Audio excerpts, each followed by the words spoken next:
For decades, the world thought it understood the Arctic, a frozen wasteland, a silent buffer zone, a place where the only enemies were sub-zero temperatures and drifting ice. Maps showed it as a blank white void, empty, distant, irrelevant.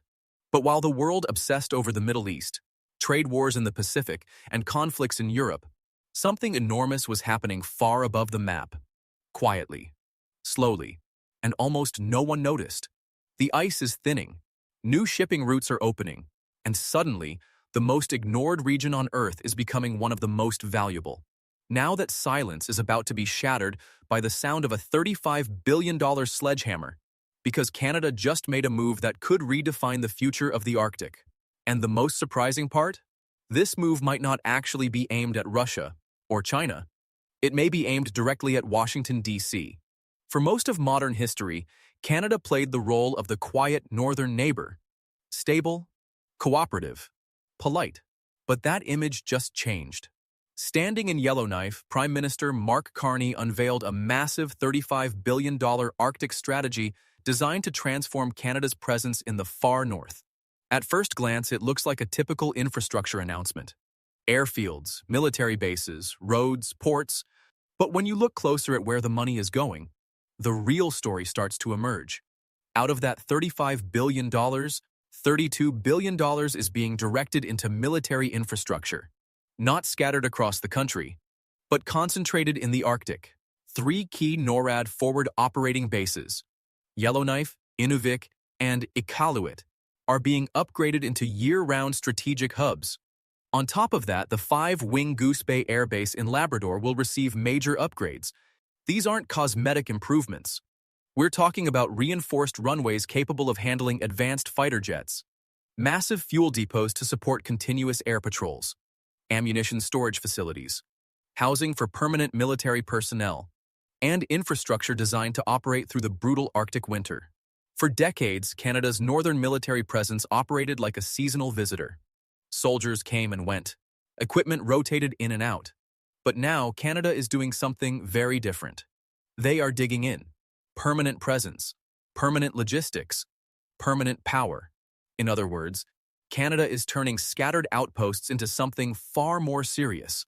A fortress in the frost. But this is where the story takes an unexpected turn. Because according to some analysts, this massive investment may not be primarily about Russia, and it may not be primarily about China. Instead, it might be aimed at a very specific audience. An audience of one. The President of the United States. In recent months, rhetoric coming from Washington has become unusually aggressive. President Donald Trump has repeatedly suggested that Canada relies too heavily on American protection. At times, he has even joked about Canada becoming the 51st state.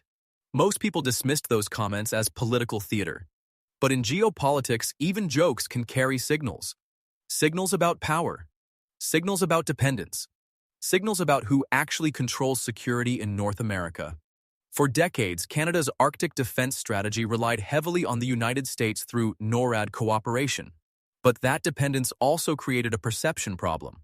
If the Arctic became strategically critical, would Canada truly control its own north? Or would the United States step in to fill the vacuum? Carney's $35 billion announcement appears to answer that question directly. Canada is sending a message. A very loud message. We've got this. This isn't just military spending, it's geopolitical signaling.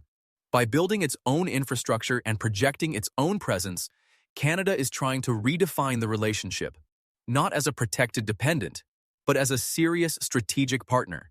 And the scale of the project keeps growing, because the military upgrades are only one piece of a much larger transformation.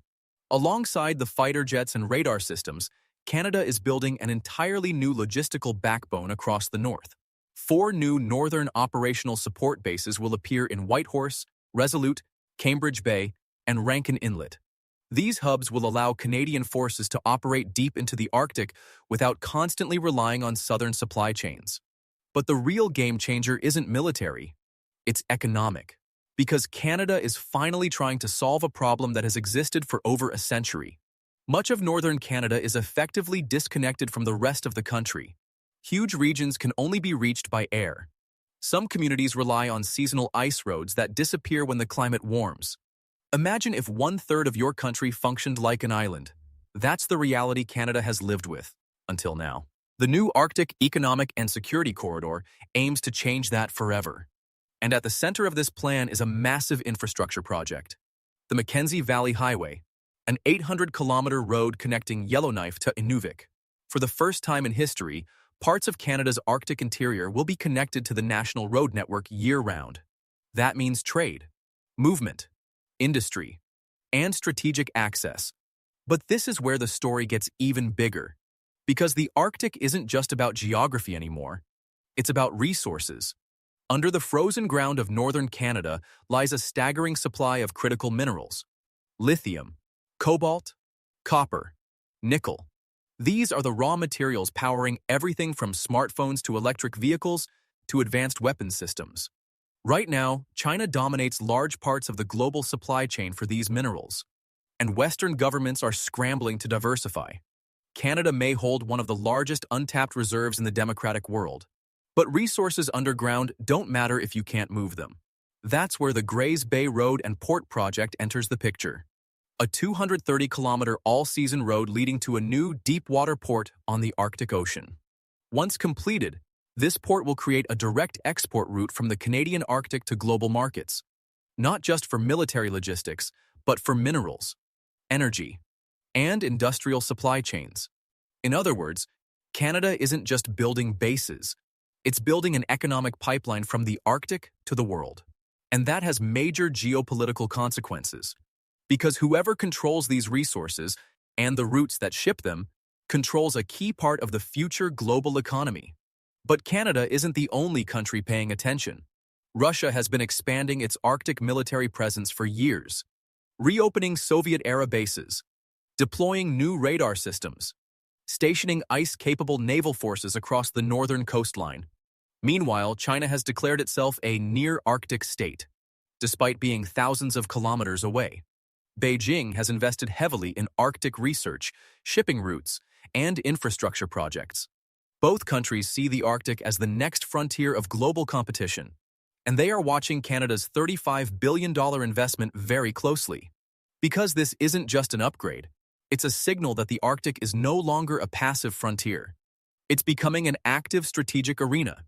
To support this expansion, Canada is also accelerating the Taltson Hydro Expansion Project, which will double electricity capacity in parts of the Northwest Territories. You don't double your power grid unless you expect massive new activity. Mining operations, industrial facilities, permanent infrastructure. The Arctic is being integrated into the Canadian state in a way that has never happened before. And for the people who actually live there, this transformation could be life-changing. For many northern communities, everyday life still looks dramatically different from the rest of Canada. Groceries flown in by cargo plane, single gravel roads, limited economic opportunities. This new infrastructure wave could finally connect these communities to the national economy. Hundreds of millions of dollars are also being invested into airports in Inuvik and Rankin Inlet, improving transportation access across the region. For Canada, this isn't just a defense strategy, it's a nation-building project, because there is a simple rule in geopolitics: you cannot defend what you cannot reach, and you cannot claim what you refuse to develop. But as the first construction crews prepare to break ground on the Mackenzie Valley Highway, a much bigger question is starting to emerge. Is $35 billion enough? Because the Arctic is changing faster than anyone expected. Ice is retreating. New shipping lanes are appearing. Global competition is accelerating. What used to be a frozen barrier is rapidly turning into a strategic crossroads, which means the Arctic may soon transform from a quiet frontier into one of the most contested regions on Earth. Canada has just made its opening move. A bold move, a risky move, and a very expensive move. But in a world where superpowers are redrawing strategic maps, this may only be the first payment in a much longer struggle. The silence of the North is ending. The real question now is simple: who will control what comes next?